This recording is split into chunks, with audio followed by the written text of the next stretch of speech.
Hello everyone, and welcome to the ShoddyCast channel with yours truly, Totally Crewless. Today is Wednesday, and it is time for the build of the week. I have been running around this week in structured PvP with a thief, but I'm not just a zerging type melee damage, all that jazz. I'm actually a condition damage thief, mainly bleed damage, as you'll see later on. Let's go ahead and delve into the gear I'm using. I have been using the Superior Runes of the Crate and also the Afflicted. I am not using all 6 of one because instead of the little bit more condition damage I'll be getting and useless other bonuses I don't want, I will be getting 30% bleed duration as well as condition damage.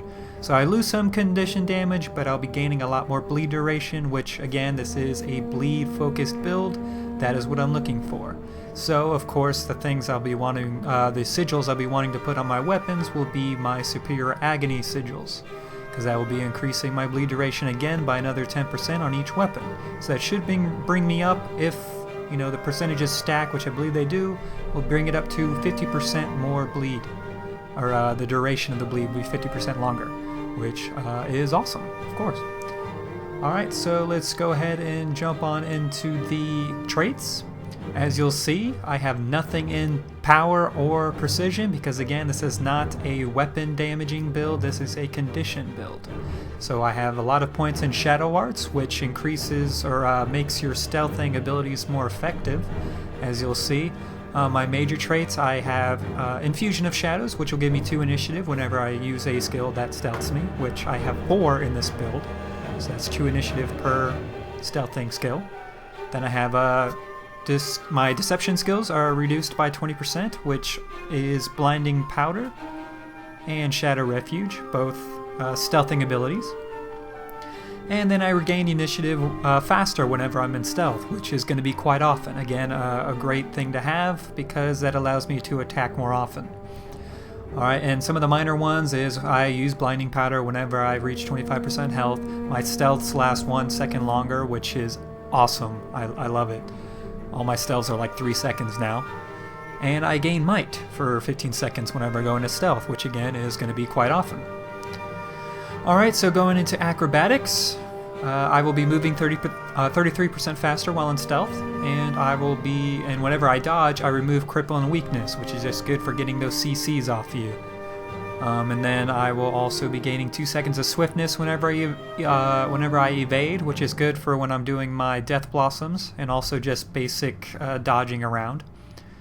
And I also get some of my endurance back whenever I dodge, so I can actually get 3 dodges in rapid succession instead of just 2. Down into Trickery, I leave Caltrops whenever I dodge, which most thieves will have that trait because it's great. And then I also have Instinctual Response, which is just a little thing to kind of keep me from dying. If someone hits me really hard that takes more than 20% of my health away, I blind them in stealth. So basically it's another blinding powder. And I increase my initiative by 3, which brings me up to 15, I believe. And Stealing gives me 3 initiative, so it's always nice to use that if I really need some initiative, hit my F1 ability, and I get 3 initiative back for that. So let's get down to the skills I'll be using. I'm sure you can just look up the skills for the weapons if you're not used to them, but the major ones I'll be using is the Sneak Attack, and, well, Vital Shot as well, that's the auto attack, but Sneak Attack is the main one because I'll be using it while I'm stealthed to give 5 stacks of bleed. And then while using daggers, I'm going to be using Death Blossom, which I'm sure you know thieves love Death Blossom, because if I use it 3 times, that is 9 stacks of bleed. That is a lot of bleed. Alright, and for my utility skills, a bunch of stealths here. I have my Healing, which also stealths me, gives me regeneration. Blinding Powder, as you would think, it blinds your foes, but also it gives you stealth for 3 seconds. Roll for initiative, the original build, which you will see down below. I did not actually make this build, I found it online. This is the only thing that I changed on the build. He had Caltrops, but I figured since I already have caltrops whenever I dodge, what's the point of having that? So instead I thought roll for initiative would be a great thing to use to get some of my initiative back after a bunch of death blossoms. It'll also get me out of the way of any melee characters that might want to do some damage to me. And then we have Shadow Refuge here, which is an AoE stealthing ability, so it doesn't only cloak you, but also cloaks people around you, and it heals as well. And for my elite, I picked the Dagger Storm. Basically just, I don't really use it that often actually, unless I'm getting bombarded by a bunch of ranged people. But also it adds bleeds and cripple, which is cool, and you can still move around while you're doing it. Oh, and you get stability as well. So if you have a guardian or something coming towards you, or a hammer wielding warrior, you can hit that because you know they're going to be trying to knock you down.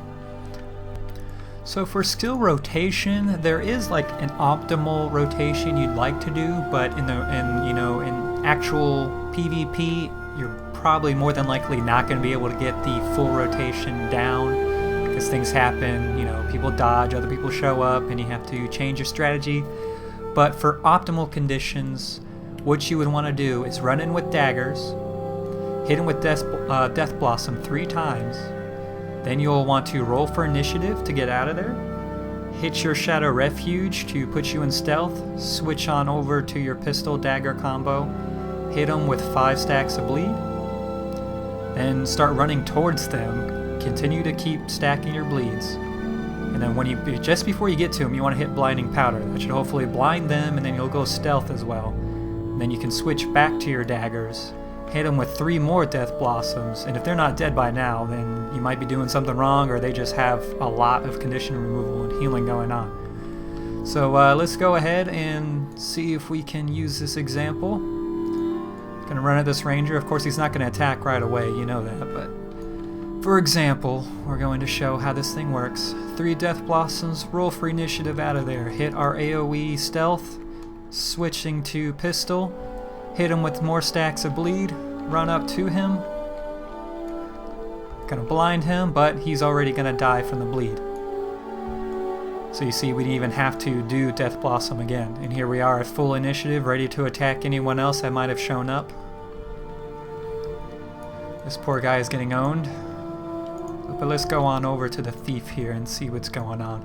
You'll see that I'll have to start with my stealth with a cloak and dagger, so I'm not going to want to use 3 Death Blossoms right now. I'm going to want to use 2. And, I can't use my abilities. Not working out too well. Okay, using that, so I'm just going to wait for them to get rid of that stuff. I'm going to go switch over to pistols and just bleed them.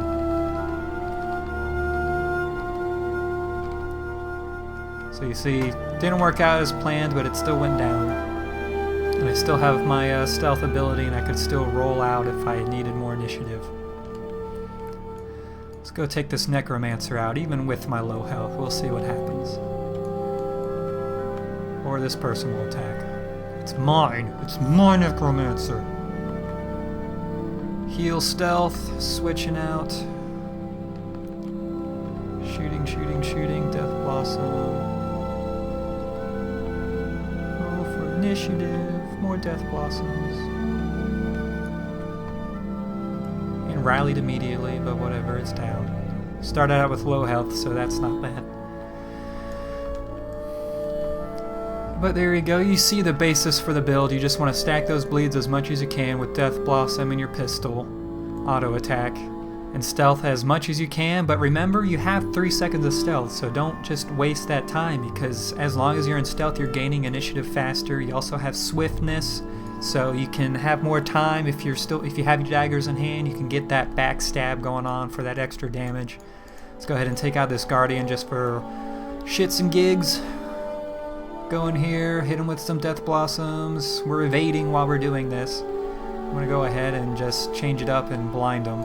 Switch to pistols, get more bleeds in there. We got 15 stacks of bleeds. Gonna go ahead and heal stealth again. Hit him with more bleeds, and he's down for the count. It's as simple as that. Look how much health I lost. Not much at all. So that's the build. I'm gonna go ahead and rate it now. When it comes to survivability, it's really based on the player's skill. along with a lot of the other aspects of the build, but survivability especially, it does come down to how well the person can play the build, because it does have a lot of stealth and a lot more dodge than other builds, as well as evasion from the Death Blossom. It does give you a lot of chances to survive. So again, it is based on how well the person manages their stealths, when they know that they just need to get out of there and stop attacking because they're gonna die.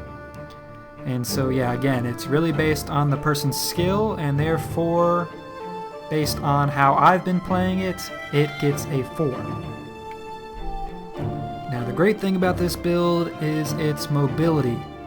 There are no channeling abilities, so you don't have to worry about stopping to attack. You just are moving all the time. There's also a lot of CC removal. Your heal removes CCs, and I believe every time you dodge, you also remove cripple and what's the other one? Chill, I believe, as well. Or maybe it's mobilization. Either way, it removes a lot of CCs, which is a very cool thing. And then whenever you stealth, you also gain swiftness from your traits. So that's why this build for mobility will get a 5, which is the maximum. Now because this is a condition build, not a strictly melee damage build, the damage output is not as high as it could be, but there still is very high damage. It's not very spiky like you would expect a thief to be, but the ticks that you do see are a lot of HP going away every tick.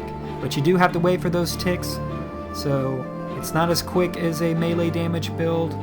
And if the person you're attacking has a lot of condition removal, there are chances that you won't do the damage that you were expecting, so that's why the build gets a 4.5 instead of a 5.